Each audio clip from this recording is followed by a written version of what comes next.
Welcome to Showdown. I'm Mark Kaysen, and this is Tuesday, March 26th.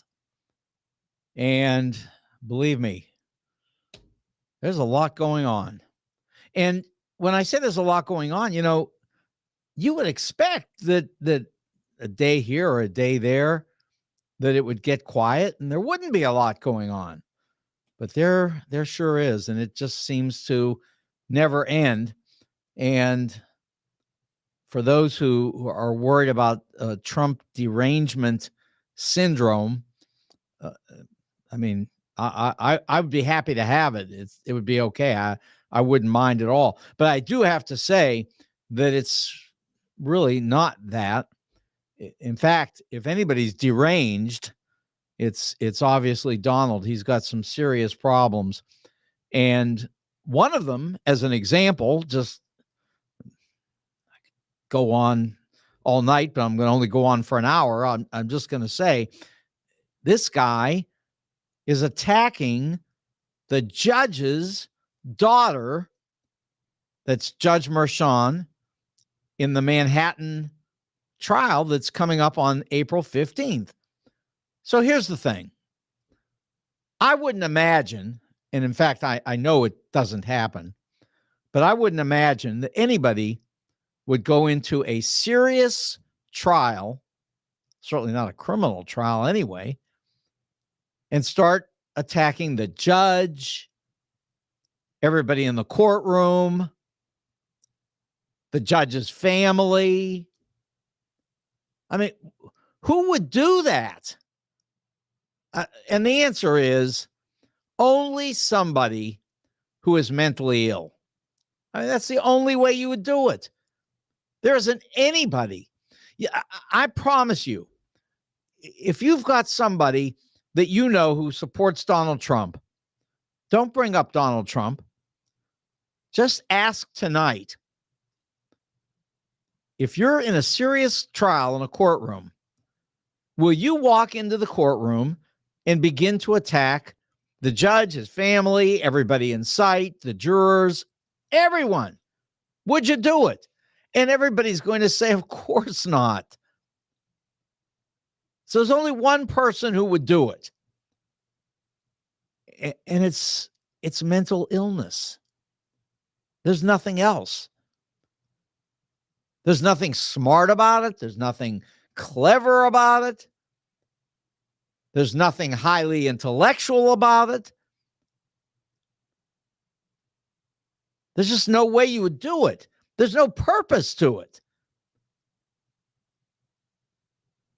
If Donald Trump thinks that doing this helps his campaign, I don't know. Maybe he's looking for an increase in the amount of donations that he receives from Nazis. That might be it. It sounds like a stormtrooper kind of thing to me. And the truth is that those Nazi types, QAnon and the rest, they do like this. Oh, they think it's wonderful. And the only thing they're upset about is that there's no violence. I mean, they don't like just the words. They want the attacks, and they've seen the attacks, so they know that Donald has some things to bring to the table for these groups. So maybe that's it. Maybe this is an outreach to Nazis. That could be. And why even bring up Nazis? Well, the fact that the man reads Hitler before he goes to sleep, and that he tells the people in his administration that he admires Hitler back when he was in the White House. I think that that's probably a good reason to think that talking about Nazis would have some appropriate connection to what's going on here. Who would have ever imagined that we'd get to a time where we'd be talking about a candidate who admires Hitler. Oh, well, this one does. And again, if you don't think so, just go to YouTube. It's all over YouTube. And believe me, he told John Kelly directly. John Kelly verified it publicly. It's in the book, but anyway, this is where we're at. This is what we're dealing with. Now, the judge knew exactly what to do. He came in immediately with a gag order before the trial even gets underway on the 15th, and he's issued a gag order telling Trump that he's not allowed to attack all these different people, which, by the way, Donald has already violated. Now, the judge isn't included in this. He's kept himself out of it, which the last judge did the same thing. The idea, I guess, being they want to be fair and they want to allow Donald some latitude in saying things in the courtroom that might somehow come within the First Amendment. I'll say this. If it comes within the First Amendment, it certainly doesn't come within anything that would suggest being a smart way to pursue your trial in the hopes of being found innocent. It certainly wouldn't be that. Now, there are no jurors yet in this case, but Donald will be attacking them immediately and threatening them, intimidating them. Of course, that's within the gag order, and it's also not acceptable. You can't do that. You can't attack jurors and intimidate them.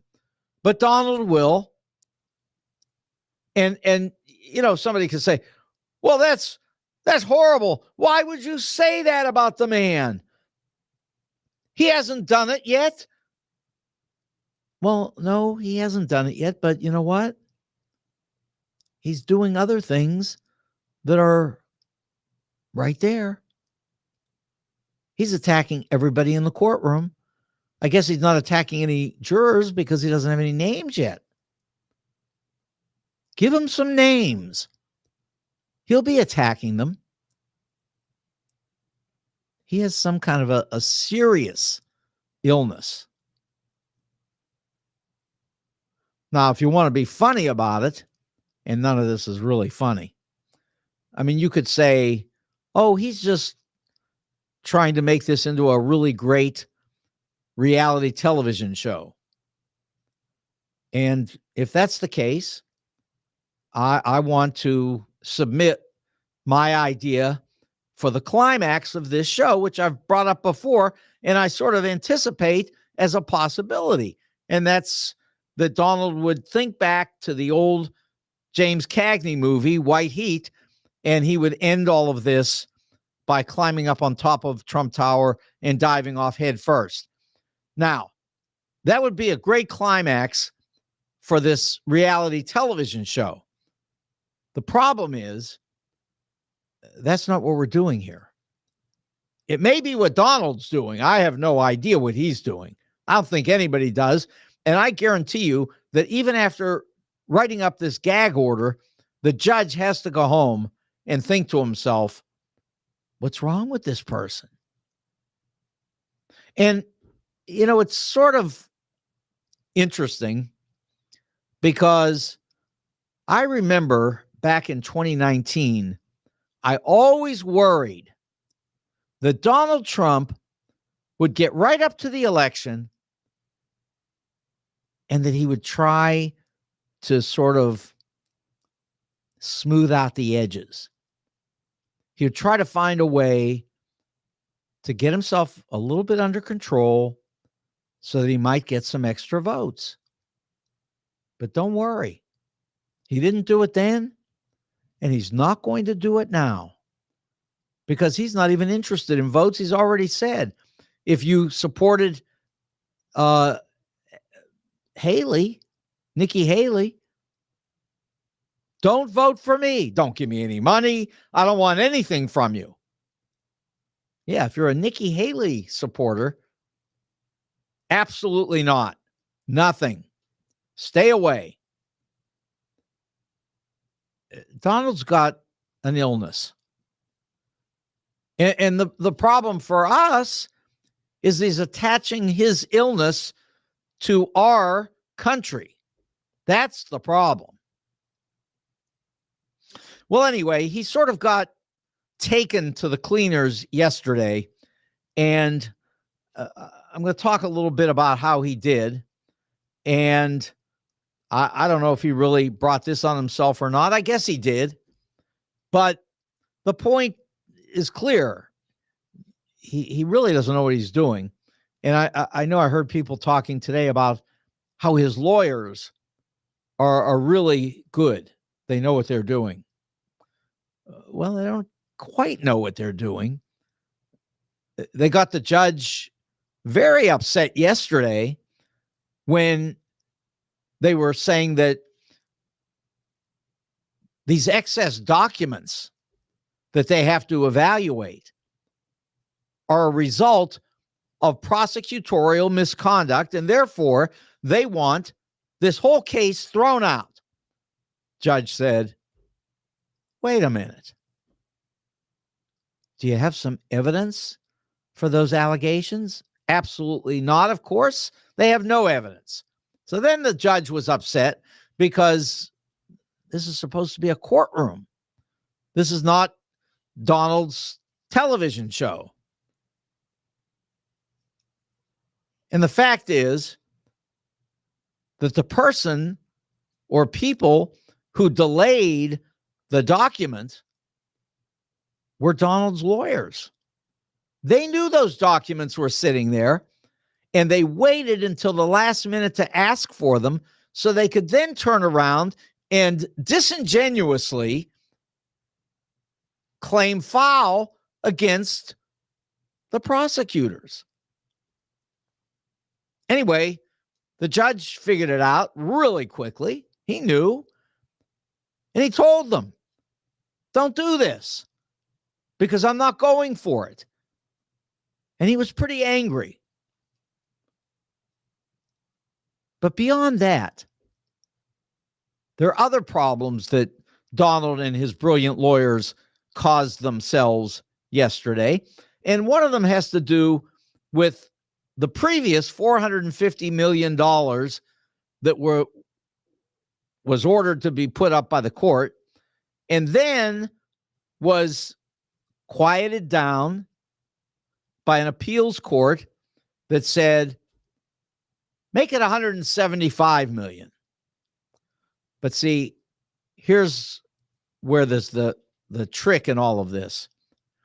And I didn't know why this happened. I thought my initial reaction was like everybody else. We're getting tired of this. And so, a lot of people thought these people caved into Trump. They just gave him what he wanted.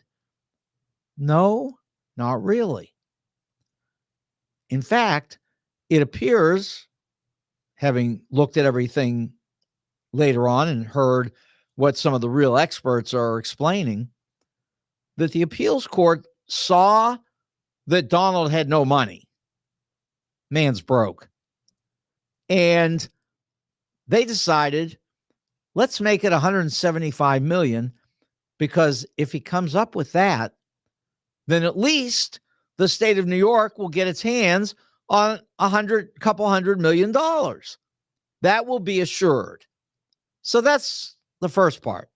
Because a lot of people, and I understand why, and I sort of feel it in my gut, but a lot of people look at this and they say, where's the justice? But see, this is a civil trial, and this is not somewhere where we're supposed to get the justice. New York is supposed to get the money. We don't get the justice. This is money for New York because New York was defrauded by a criminal. But it's still civil. It's about the money. So first, they saw this opportunity to possibly nail down a couple $100 million. And I say possibly because Donald may not have that much money. He may not have access to that much money. He may not be able to get a bond for that money. He might get it. I mean, look, I always said all Donald had to do is call Vladimir Putin, say, look, I need $500 million. It's a great investment. You will own the United States of America if I'm elected president. And it's a lot cheaper for you to buy the United States of America for $500 million than to, first of all, get in a war with us. It's a waste of time. You're not going to win. Nobody is.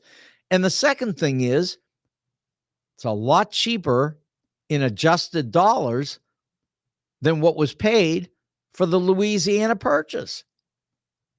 So the Russians can own us. All they have to do is get Donald elected. Put up a $500 million bond.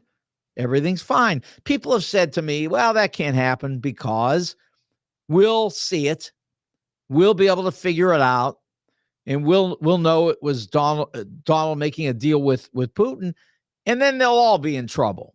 Well, maybe. But in any event, that's not the way they played it at the appeals court in New York.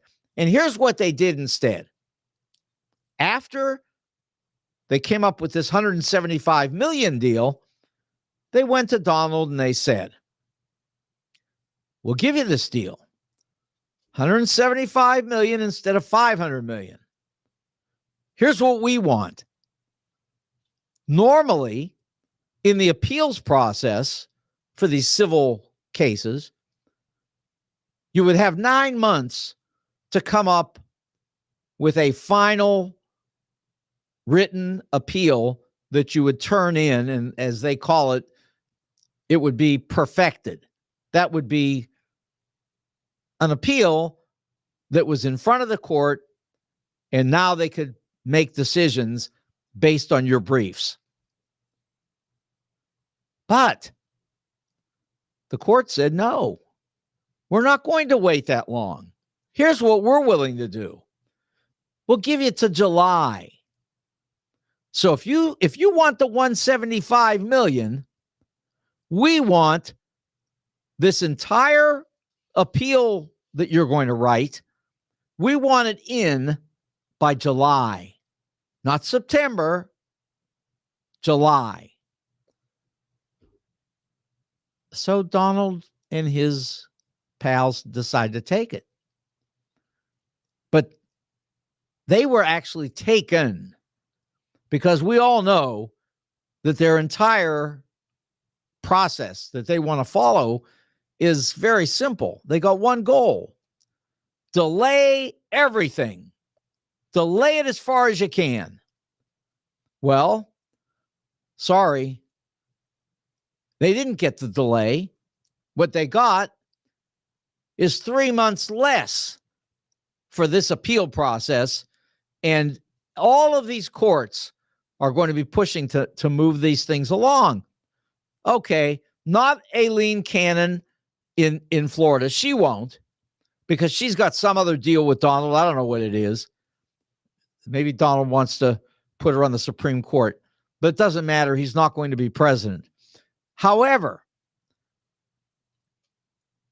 other places, they will try to push this along, and certainly in Washington, D.C., they will. Judge Chutkan there will push this thing as fast as possible. In the Georgia case, Fani Willis, she is saying she is going to push this as quickly as she possibly can now that she's gotten through that problem that she caused. But nevertheless, she's hoping to move this thing quickly. This is a case that can't move quickly. There are too many defendants, too many problems. It's RICO. It's complicated. But Fani Willis has done this before, and she thinks she can move it along, and she's going to try. Aileen Cannon, we know, won't. And the Supreme Court, we know, will not. The Supreme Court right now is sitting on this immunity case for absolutely no reason at all, because they know and we know the president can't have immunity from everything for all of their life. It's just not possible. And we've already seen it written up by the D.C. court. They did a great job. Everybody has praised them for their excellent opinion that they wrote. And a lot of people thought that the Supreme Court would take that opinion and just say, okay, we'll leave it at this. But they didn't, because apparently Alito and Thomas and at least two others decided they wanted to see if they could give Donald a present, a birthday present. As you know, his birthday is June 14th. So they wanted to give him a birthday present, which is delay everything possible by considering the potential for a president to have immunity for everything, forever. Come on. You know it's not going to happen. All the other courts have said it's not going to happen. And the Supreme Court is going to say it's not going to happen. So they did what they could, which is they're holding on to it. They've got an April 25th deadline for the briefing. I think it's the 25th, so 24th, right in there. So they're going to do the briefing, oral arguments, and then maybe they'll push the decision off until July 1st. They might, but it's not going to change anything. And the thing about it is, if on July 1st, they come back and say, you don't have immunity from breaking the law, you can't do that. Not if it's something that is separate from your duties as president. We know that connection with the duties as president. We're not suggesting, nobody's suggesting that a president could be held responsible for the acts that they take as president. I mean, everybody would end up in jail. That's not what the purpose is here. The purpose is to get one crook out of 46. That's the idea.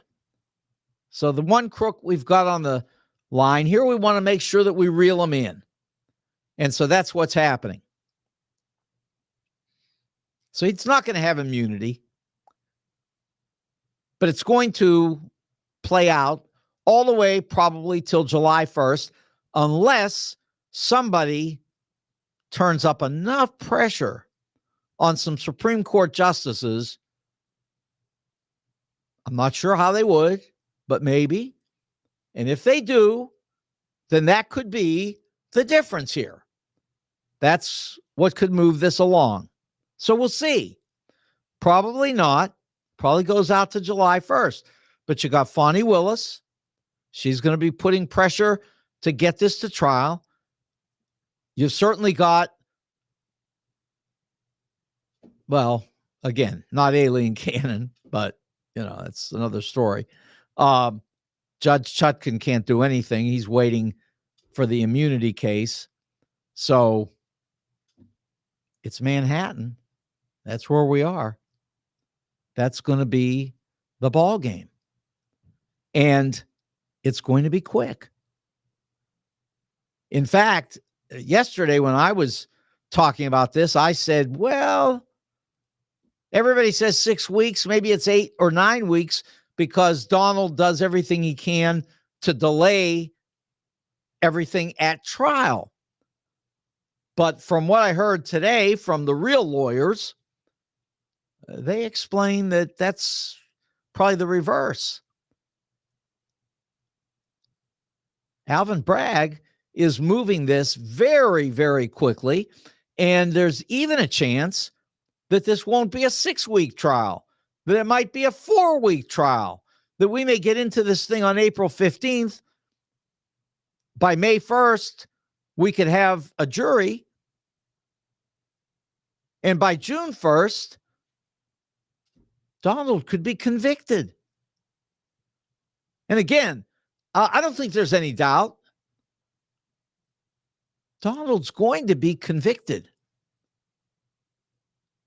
They've got all the evidence that anybody could ever want. I know that Donald doesn't think this is about evidence. Donald thinks that he can attack the judge. He can attack the judge's daughter. He can attack the jurors. You know, we've already been through January 6th. We know when Trump starts talking about violence through certain kinds of verbal imagery, that the violence can, in reality, be right behind the verbal images. Do you think that Donald would hold back short of encouraging violence against jurors? Do you think that? Do you think he's afraid of anything? Clearly not. So this is a dangerous situation that we're headed for. I mean, the judge has already put up this gag order for a reason. He is frightened, not personally, but for the people in his courtroom, for the people who could in any way come in contact with Donald Trump, who is a very, very dangerous man who idolizes Adolf Hitler. So would it take much to imagine that he would be threatening jurors, intimidating jurors, and suggesting that people go after the jurors? You know, in New York, that information is available, who the jurors are. This is a dangerous situation. You're dealing with a man who is clearly unbalanced in every way, unhinged, people like to say, and he has shown us every single day what he's capable of doing. He's capable of hurting people. I think he would like to. He's already told one judge that actually he would like to go to jail. He told the judge, he said, put me in jail. He wants to go to jail. He wants to gin this thing up into some kind of an imagined revolution. And before we talk about some business here, let me mention something about revolutions. All of these people who are talking about revolutions, many of them have jobs, families, maybe a gun hidden under their desk or under their pillow or something. But often, the ones I can think of who I know have guns, they're not going to fight anybody. They want to go home to their families at night. They want to watch television. They want to relax. They don't want to go around shooting. Now, there are Nazis. We've got a bunch of them in jail right now. 800 of them from the Washington, D.C. event. And there's no question they would fight. That's 800. Call it 2,000, counting the ones that we haven't picked up yet. I'm just telling you, out of 320 million people, there aren't a couple of thousand people around who really want to get in a fight. I'm sure that is not going to happen. That's going nowhere. That may be Donald's dream, but that's a dream from another era. He better go home and read Nazi speeches at night if he wants to think about how that might work out, because that's not happening here. Our judges are going to stop that, and I'll talk to you after the break here about how the Supreme Court can help to fix this too. So first of all, all this getting worked up over Donald, it could certainly get you hungry. And the place to go is Wenty's. Wenty's is in Chesterfield Valley. And after all this talking, you can get your hands on smoked meats and baby back ribs, pizza, patty melts, onion rings, all kinds of great food. So I'm just saying Wenty's is just a great place to go to relax and to forget about this mess. Because believe me, it's not going to be around that much longer anyway. By June 1st, this man may be on his way to a jail cell. So what you want to do is make sure you keep eating healthy and relaxed and enjoyable, and go visit Ben at Wenty's, 18,000 Chesterfield Airport Road in Chesterfield Valley. That's Wenty's, and the food is great. If you're looking for great jewelry, you can go to my friend Al. Al is at 4506 Hampton, and that's Jewels on Hampton, where they will buy and sell coins and jewelry, great prices, but they do much more. They will create different pieces of jewelry for you. They will fix your watches.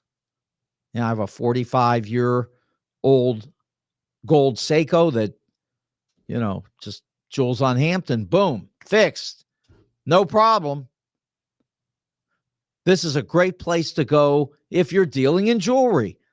Jewels on Hampton, Al and his son AJ, they're there all the time.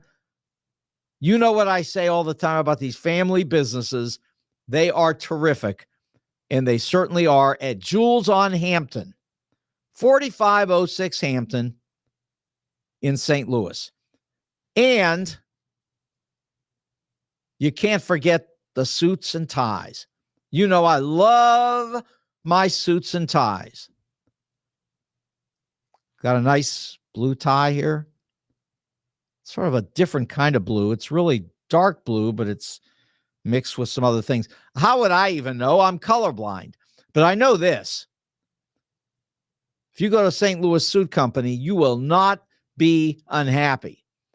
They can help you with ties for $5. Great ties. $5. Donald will sell you one for $50, and it'll choke you. But these are $5 and very comfortable, and that's the St. Louis Suit Company in Clayton on the corner of Forsyth and Central. I don't even know if they still have those seersucker suits for $99, but it doesn't matter. They have lots of deals on suits, and they'll adjust everything for you so they fit really well. It's just a great deal, a great place for getting dressed. If you're looking for weddings, clothing for weddings, St. Louis Suit Company is the place to go. They've been there for 29 years. Jay and Nick, they're there all the time. And the rest of the family too, actually. It's a great suit company in Clayton. Go there. Okay. So we've dealt with a lot of things here so far.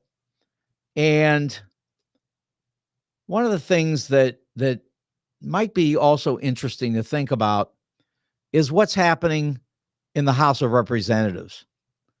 Because there's a motion to vacate the speaker's position right now. And, Michael Johnson is a terrible person, horrible man. He is one of the leaders in claiming that Joe Biden did not win the 2020 election. So that's a pretty bad person, because Joe Biden did win the 2020 election. He won it by 7 million votes and by a considerable margin in the Electoral College. And by the way, if you saw the polls today, they really switched around fast. Joe Biden was down by 2 or 3 points almost everywhere, including nationally, maybe 3 weeks ago, but suddenly he's ahead in all of these polls. And especially in the battleground states, Michigan, Wisconsin, and Pennsylvania. And as everybody has explained, you can see this on any channel. If Joe Biden wins Michigan, Wisconsin, and Pennsylvania, it's over. He's the president. Those 3 states, he wins. Now, there are other combinations in which he could also win. But if he gets those 3 states, this election is over. I happen to think that the little shift that people are seeing right now is going to grow substantially in the days ahead. I think that Joe Biden's going to win by a large margin. I really do. And I'm not just guessing. I'm listening to what people say. You've got a few crazed, scared dog food eaters who send their last dollar to Trump. And then you've got everybody else who really would like to see this country work. And that's exactly what's not happening in the House of Representatives. It's not working. Once again, the Republicans are trying to dump their speaker. And they're now down to a 1-vote margin in the House. And it's interesting how this has progressed. And really, it would just take a very quick shift with some other resignations here on the part of the Republicans. And the next thing you know, you could actually have a majority in the House for the Democrats. And there were people talking about that today. There's a fear on the Republican side that could happen, because we've been heading in that direction and we've already worked it down. We've whittled it down to a 1-vote difference. You shift a vote and it's all over. So really, it's not working. And there's some Republicans here who understand that if they hang on to this idiotic collapse, that it may take them down too, even some of the moderates. So, what will they do? Well, we'll see. But the first thing that's going to happen is there's going to be some kind of a fight over aid to Ukraine, Taiwan, and Israel. $60 billion is desperately needed in Ukraine. Israel doesn't really need it because they've got enough to do what they're doing for a long time. They're a powerful country. They've got the ability. Now they need to learn how to use their power. That's another story, because they're getting themselves into trouble. And I wouldn't even say they're getting us into trouble, because I think Joe Biden is very clearly responding to the problem in Israel and getting ready to not throw Israel under the bus, but certainly to put more pressure, increasing pressure on the Israelis to knock it off in Rafah. They just can't kill everybody. They can't do it. If they wanted to do it and they thought it would work, they can't do it. It's just not realistic. It doesn't make any sense. And there's no purpose, because all that we really need is to get this thing under control by giving the Palestinians enough decent respect in the world so that they can go forward without being annihilated by Israel. Now, we know that they've brought it on themselves by attacking and murdering and raping people. Yeah, the Palestinians did it.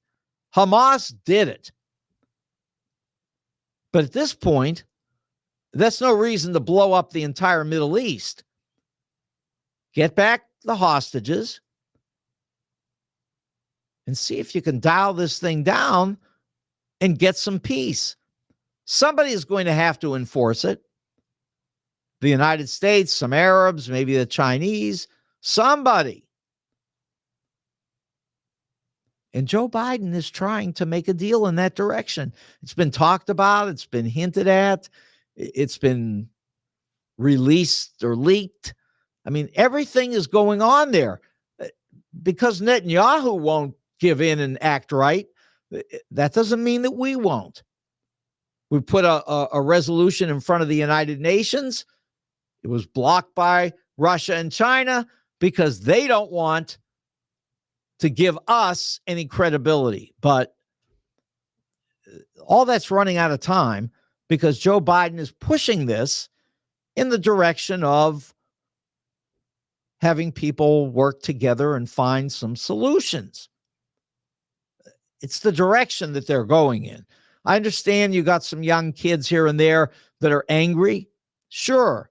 You've got some Arabs in Michigan who are angry, rightfully so.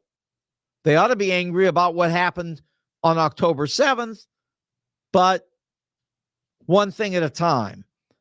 But the first thing we need to do now is find a way to allow Israel to wipe out Hamas without destroying innocent people. So that's the direction that's headed. And one thing that would really help is if the United States government was united in some sense, and that's certainly what we're not in the House of Representatives. We are far from united. We're on the edge of chaos. We're lucky that we kept the government going. That was good. Barely. And that's why this guy's got a motion to vacate in the first place. Mike Johnson, I guess he looked around and heard a few things from some other leaders and in the House, and they told him, you can't go with MGT. That's not going to work. Or MTG, whatever they want to call her. Look, you can go with the nuts up to a point, but you're going to lose every election that you ever conceive of being involved in if you continually play with those people. At any rate, Mike Johnson's figured out that he's got to give some money to Ukraine, like $60 billion, so that they can fight the Russians off. And of course, Donald doesn't want that because that's his patron. Don't mess with Donald's mentor. But they're going to. They're going to send some money over there. They're going to find a way to do it. Discharge motion, whatever they have to do. They're going to run this thing through the House of Representatives, and this is going to move forward. And Michael Johnson knows that. And so he is trying to play both sides, but that's impossible with the crazed people, whatever they call themselves, Freedom Caucus or whatever it is, because it's hardly freedom. It's, white supremacy and Nazi craziness. But the truth is that it's just not going to fly among the great majority of people in the House. And so he tried to see if he could find a way to work through this. And all he ended up with was a motion to vacate. And pretty soon they're going to be fighting over his seat in the United States House of Representatives. And they may also lose control of the House. And the next thing you know, Hakeem Jeffries will be running it. And wouldn't that be an amazing end to this mess? Because it would give the Democrats a huge win in the November election. I'll tell you why. There's no question in my mind about this. Almost everybody in the country, the polls are hugely in favor of these tax credits that Joe Biden conceived of originally for young kids. The point being, you could get daycare for your kids. You could get food for your kids. You could get all the kinds of things that families need that would move these families out of poverty. When Joe Biden did this the first time, this was not a COVID deal. This was just good governance.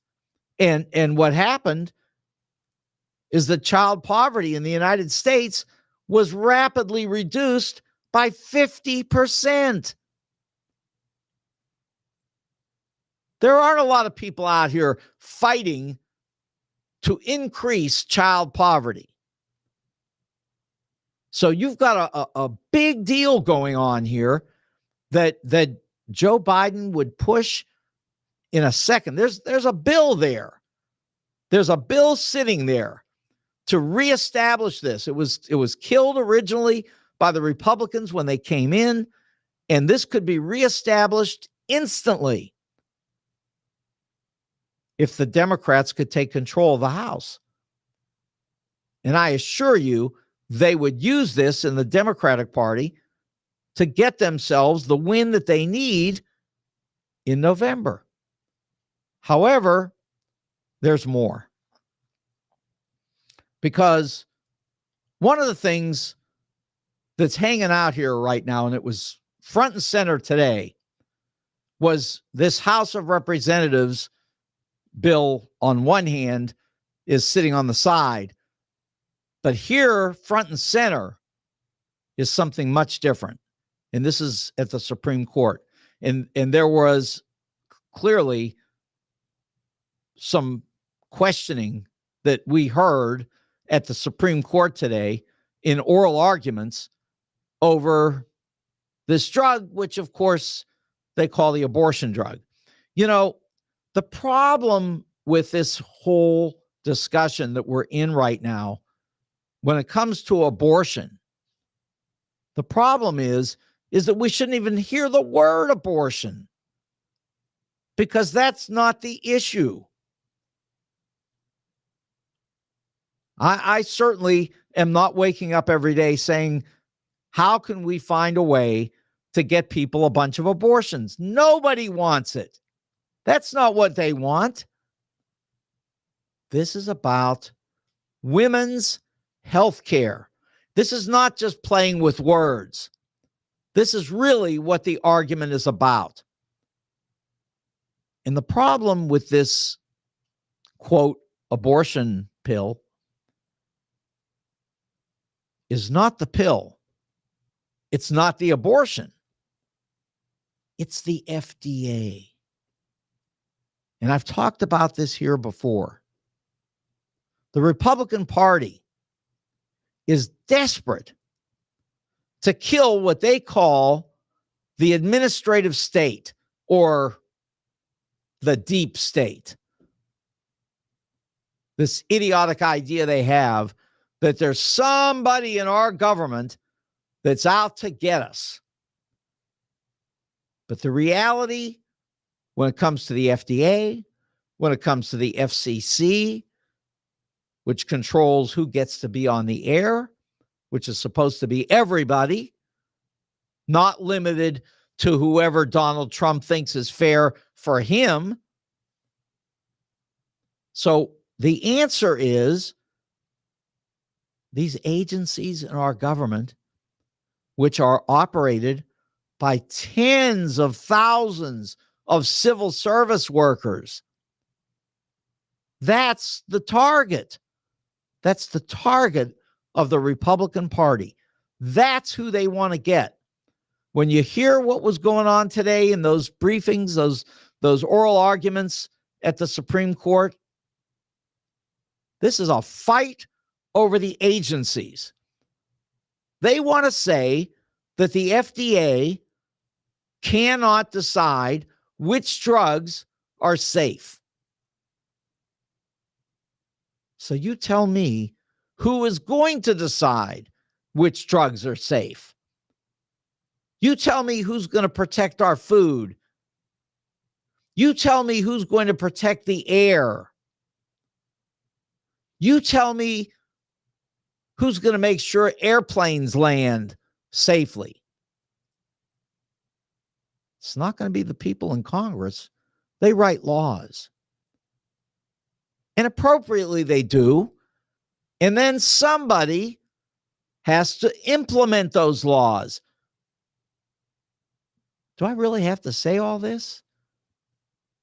I mean, this is basic governance in the United States. This is how we run this. This is how it works.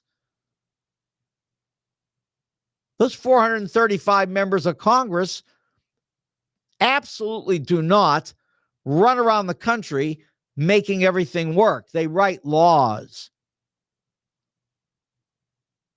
And then the agencies implement those laws.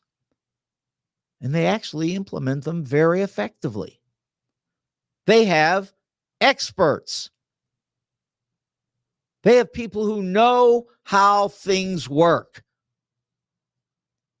And those experts make the decisions that we need to keep everything going in the country. What you heard today, they want to describe it as a fight over abortion. This is a fight over something different. What it really is called is Chevron deference. That is the deference that we give to agencies to make decisions when Congress writes laws and then leaves it to the experts to find ways to implement the principles that they establish in those laws. That's the United States government. That's our system. It works. It has worked for decades, for generations. We don't hire people to do a job because they're related to you. You know, if you're Donald, sure. It sounds great if you've got your daughter-in-law running the RNC. Assuming that your daughter-in-law will remain loyal, which is hard to say because everybody who knows Donald knows that loyalty does not go both ways.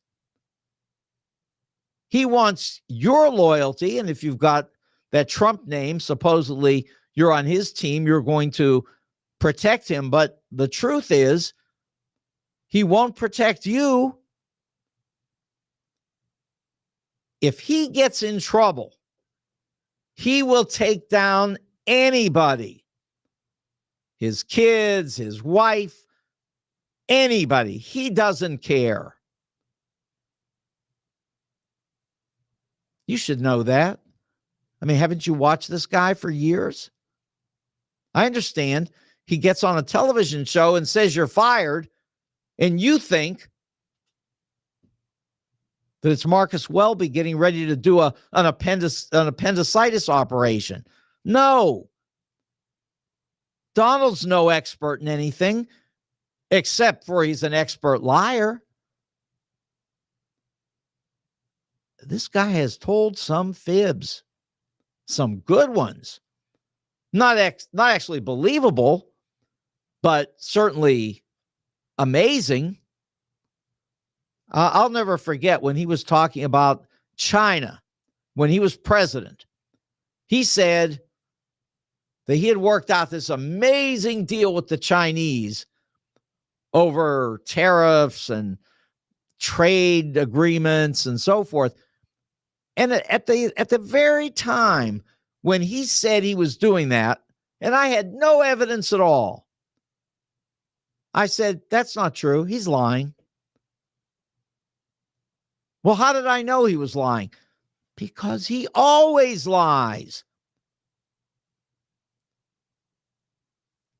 This guy's just a liar. He likes it. He lies when he doesn't have to lie. He lies when he gets caught and it hurts him. He doesn't really care. He just likes to lie. It's going to tear him up in this upcoming election. And if you get involved in this, if you play his game, if you expect that he's going to lie with you on the line and then turn around and protect your interests, you got to be crazy. He won't protect you. He'll protect the only person that he cares about. One person. And that's it. And that's Donald Trump. And we are all immersed in this discussion every day for a good reason, for a very good reason. It doesn't matter what your discussion is. Trump is in the middle of it. If you're talking about Ukraine aid, Trump says no. If you're talking about Israel, Trump says that if you're against Israel, you're a bad Jew. Trump says that the blood of America is being poisoned by black people who are coming from Africa. You don't believe it? Go to YouTube. Listen to the tape. He said it, and he meant it. He said he wants to be a dictator for the first day. And you think he won't want it for the second day? This man is dangerous, and that's why we're all talking about him. And every discussion we get involved in drags him into it. I say, forget Donald Trump on Ukraine aid. We need to push this thing through the House and get this money to those people so that the Russians aren't at Poland's front door in 6 months. Because if they are, somebody's going to be asking us to go fight Poland for Poland. And I'll tell you right now, the American people aren't interested. And I don't blame them. And it won't be necessary if you stand up to Donald Trump. One thing I'm worried about, and one thing only. The stock market is high, and Donald Trump's playing games with it himself with this special security that he's got that's gone way up in value, and he thinks he's going to make big money off of. He never has before, so don't count on it now. But I'm just saying, I worry about the stock market because Donald would use that against Joe Biden if things went south for a while. But that's another subject for another day. All I can tell you is this. As it stands now, Donald's sunk and headed for jail. I'm headed out of this studio. Wenty's, Jules on Hampton, St. Louis Suit Company, we love you. I'm Mark Kaysen. Good night.